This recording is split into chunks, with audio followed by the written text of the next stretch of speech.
খবর জেলায় জেলায় জেনে নেব হেডলাইন্স। শপথ গ্রহণ নিয়ে জটিলতার মধ্যেই বড় আপডেট। একে বললেন নবনির্বাচিত বিধায়ক শান্তিকা ও রেয়াত। ডেঙ্গুর উপসর্গ নিয়ে জ্বরে আক্রান্ত 50 জন, সচেতনতার বার্তা স্বাস্থ্য আধিকারিকদের।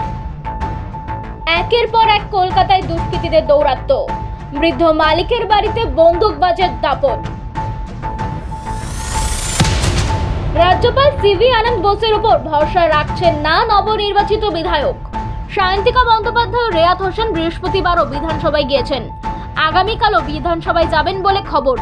রাজ্যপাল সিভি আনন্দ বোস মুখ্যমন্ত্রী মমতা বন্দ্যোপাধ্যায়ের বিরুদ্ধে মানহানির মামলা করেছেন। এরপর জানা গিয়েছে ওই মামলায় যুক্ত করা হয়েছে সায়ন্তিকা বন্দ্যোপাধ্যায় ও রেয়াত হোসেনকেও। তাই নিয়েও রাজনৈতিক চর্চা তুঙ্গে। রেয়াত হোসেন এদিন বলেন, শপথ নেওয়ার আগে যিনি আমাদের নামে মানহানির মামলা করে দিলেন সেই রাজ্যপালের নৈতিক অধিকার নেই আমাদের শপথ গ্রহণ করানোর।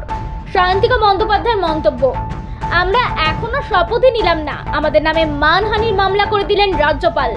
কাল বিশেষ অধিবেশন হবে শুনেছি, তাই আমরা আশাবাদী আমাদের বিষয়টা নিয়ে আলোচনা হবে। উল্লেখ্য, গত মাসের 4 তারিখ দুই বিধায়ক উপনির্বাচনে জিতেছিলেন। 1 মাসের মধ্যেও তাদের শপথ গ্রহণ অনুষ্ঠান হলো না। রাজভবন ও বিধানসভার মধ্যে টানাপোড়েন চলছে। কোনোভাবেই তারা রাজভবনে শপথ গ্রহণে রাজি নন। রাজ্যপালও বিধানসভায় শপথ গ্রহণ করাবেন না। বর্ষা শুরু হতেই জ্বরে কম্পমান বহু মানুষ, ডেঙ্গুর মতো উপসর্গ নিয়ে হাসপাতালে চিকিৎসাধীন। বসিরহাট স্বাস্থ্য জেলার সীমান্ত থেকে সুন্দরবনের 10টি ব্লকের বিভিন্ন জায়গা থেকে মাথার যন্ত্রণা, বমি, উচ্চ তাপমাত্রা নিয়ে হাসপাতালে ভর্তি হচ্ছে বহু মানুষ। ইতিমধ্যে ডেঙ্গুর মতো উপসর্গ নিয়ে প্রায় 50 জন হাসপাতালে ভর্তি। হাসপাতালের বহির্বিভাগে লম্বা লাইন। বসিরহাট স্বাস্থ্য জেলার পক্ষ থেকে স্বাস্থ্যকর্মীরা বিভিন্ন গ্রামে গ্রামে ঘুরে সচেতনতার বার্তা দিচ্ছে। কোনো রকম জ্বরে আক্রান্ত হলে তাদের নাম, পরিচয়পত্র, সঠিক ঠিকানা, মোবাইল নাম্বার নিয়ে লিপিবদ্ধ করছেন স্বাস্থ্যকর্মীরা। তাই সব মিলিয়ে স্বাস্থ্য দপ্তর আগে ভাগেই সতর্কতা নিচ্ছে আক্রান্তর সংখ্যা যাতে না বাড়ে।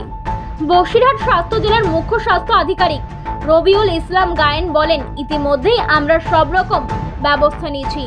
আগে থাকতে বিভিন্ন স্বাস্থ্য কেন্দ্রের ব্লক হাসপাতালগুলোকে সতর্ক করা হয়েছে। জ্বর হলেই রক্তের নমুনা সংগ্রহ করে দ্রুত ল্যাবরেটরিতে পরীক্ষা করে রিপোর্ট দেওয়ার নির্দেশ দিয়েছেন। পাশাপাশি দ্রুত চিকিৎসকের পরামর্শ নেওয়ার জন্য উপদেশ দেওয়া হয়েছে।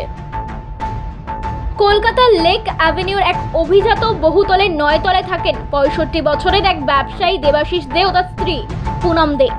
তার ফ্ল্যাটে বিগত 5 বছর ধরে সাফাই কর্মী হিসেবে কাজ করে আসছেন সঞ্জয়।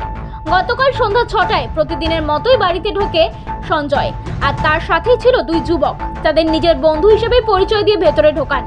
এরপর কলিং বেল বাজিয়ে গৃহকর্তার নাম ধরে ডাকেন সঞ্জয়। পরিচিত মুখ দেখে দেবাশিস পাল দরজা খুলে দিতেই মূর্তি ধরে 3 যুবক। তারপর ফ্ল্যাটে লুটপাট চালায়। তখন পুনম দে আতঙ্কে চিৎকার করে থাকেন। তারপর একাধিক বাসিন্দারা ফ্ল্যাট থেকে চিৎকার শুনে উপরে আসার চেষ্টা করতেই প্রমোদ গণে 3 জন। তারপর থেকে তারা পথ ফাঁকা করার উদ্দেশ্যে 1 রাউন্ড গুলি চালায় বলে জানান Debashis De. Bureau report RV news. এরকম আরও নানান খবর পেতে আমাদের সাথে থাকুন। লাইক, শেয়ার এন্ড সাবস্ক্রাইব করুন। আরভি নিউজ, জেগে ওঠো কলকাতা।